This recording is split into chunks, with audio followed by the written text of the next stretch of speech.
আসসালামু আলাইকুম everyone. Welcome জানাচ্ছি সোহানাস কিচেনে আরও একটি ইফতার সংরক্ষণ রেসিপি দেখার জন্য।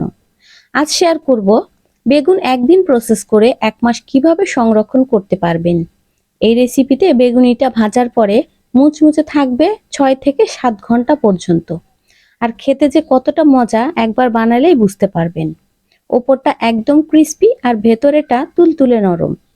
একবার বানালেই পুরো মাসের ঝামেলা শেষ। তো চলুন রেসিপিটি শুরু করি। তো আমাদের এখানে লাগবে বেগুন। আমি এখানে দুটো বড় সাইজের বেগুন নিয়েছি আর একটা গোল বেগুন নিয়েছি। তো আপনারা আপনাদের পছন্দ মতো যে কোনো ধরনের বেগুনই ব্যবহার করতে পারেন। তো প্রথমে বেগুনের খোসাগুলোকে আমি এভাবে ফেলে দিব। আর এই রেসিপিতে অবশ্যই বেগুনের খোসাগুলোকে ফেলে দিতে হবে। এতে ভিউয়ার্স আমি সবগুলো বেগুনের খোসা এভাবে ফেলে দিলাম। তো এবার আমি আমার পছন্দ মতো এগুলোকে কেটে নিচ্ছি। আপনারা ছোট বড় যে কোনো ভাবে এটাকে কেটে নিতে পারেন। তো আমি বেগুনির সাইজ করে এগুলো কেটে নিব একটু বড় করে। তাই তো। আর এটাকে কিন্তু খুব বেশি পাতলা করার প্রয়োজন নেই, একটু মোটা মোটা হলেও সমস্যা নেই। তো আমি 4 ভাগ করে নিলাম। আর গোল বেগুনটাকেও আমি এবার স্লাইস করে নিব। তো একদম পাতলা করব না, দেখেন একটু মোটা মোটা করে আমি এটাকে স্লাইস করে নিয়েছি। এবার এই বেগুনগুলোকে আমি লবণ পানিতে ভিজিয়ে রাখবো 20 মিনিটের জন্য। তো একটা বলে পরিমাণ মতো পানি আর বেশ কিছুটা লবণ দিয়ে দিলাম। লবণের পরিমাণটা একটু বেশি দিতে হবে, তাহলে পরবর্তীতে বেগুনের মধ্যে লবণটা প্রবেশ করবে আর খেতেও ভালো লাগবে। এই তো ভিজিয়ে দিলাম আর বাকিগুলো আমি অন্য একটা বলে ভিজিয়ে রেখেছি। তো 20 মিনিটের জন্য এটাকে ভিজতে দিব। আর এই সময়ের মধ্যে আমরা একটা শুকনো উপকরণ তৈরি করে নিব। তো বেগুনটাকে এবার একটু সাইডে রেখে দিলাম। নিয়ে নিলাম একটা প্লেট।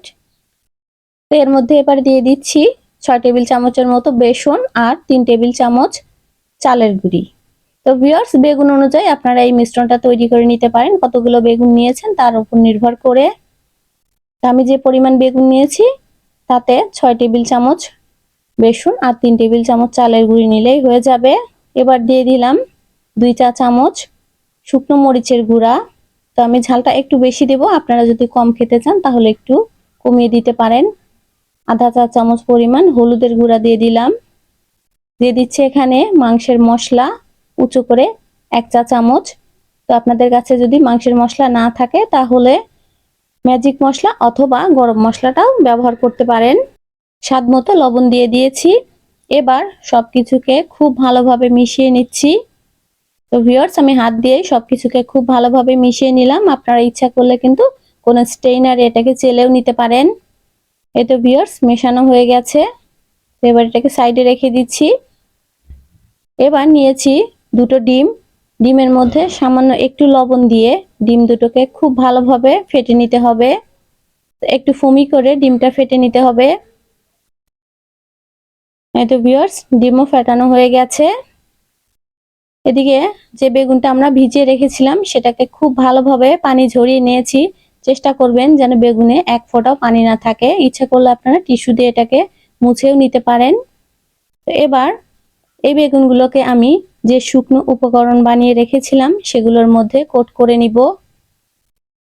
এই তো হালকাভাবে শুকনো উপকরণে আমি বেগুনগুলোকে কোট করে নিচ্ছি। হাত দিয়ে চাপাচাপি করার কোনো প্রয়োজন নেই, এভাবে হালকাভাবে কোট করে নিলেই হবে। এই তো সবগুলো বেগুন কোট করে নেওয়া হয়ে গেছে। এবার আমি এই বেগুনগুলোকে ডিমে চুবিয়ে ব্রেড ক্রাম্বসে গড়িয়ে নিব। তো নিয়ে নিলাম ব্রেড ক্রাম্বস আর দুটো ডিম। তো প্রথমে আমি বেগুনটাকে ডিমে চুবিয়ে নিচ্ছি। এই তো ভিউয়ার্স এবার ব্রেড ক্রাম্বসে গড়াবো। তো খুব হালকাভাবে আমি ব্রেড ক্রাম্বসে বেগুনগুলোকে এভাবে কোট করে নিব। হাত দিয়ে চেপে চেপে এটাকে করার প্রয়োজন নেই, হালকা হাতে ব্রেড ক্রাম্বস গুলো লাগিয়ে দিচ্ছি। আর এভাবে আমি সবগুলো বেগুন কোট করে নিব। তো ভিউয়ার্স এভাবে বেগুনগুলো কোট করার পরে আপনারা 1 মাসের জন্য এই বেগুনগুলোকে কিন্তু সংরক্ষণ করে রাখতে পারবেন ডিপ ফ্রিজে। আর যখন মন চাইবে তখন বের করে এটাকে ভেজে নিতে পারবেন। আর স্বাদ কিন্তু একরকমই থাকবে 1 মাস পর্যন্ত। আমি আরো একটা বেগুন এভাবে কোট করে নিচ্ছি। এতে ভিউয়ার্স দেখেন, আর এই বেগুনগুলো ভাজার পরে একদম 6-7 ঘন্টা পর্যন্ত মুচমুচে থাকবে। তো হয়ে গেছে, এভাবে আমি সবগুলো বানিয়ে নিলাম। ভিউয়ার্স দেখেন দেখতে কতটা লোভনীয় লাগছে, আর খেতেও কিন্তু অসাধারণ ছিল।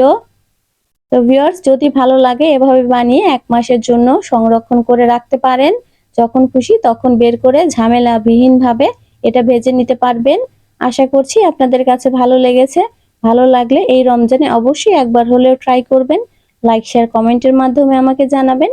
আর আমার চ্যানেলটি সাবস্ক্রাইব করে আমার পাশেই থাকবেন। আল্লাহ হাফেজ। আসসালামু আলাইকুম।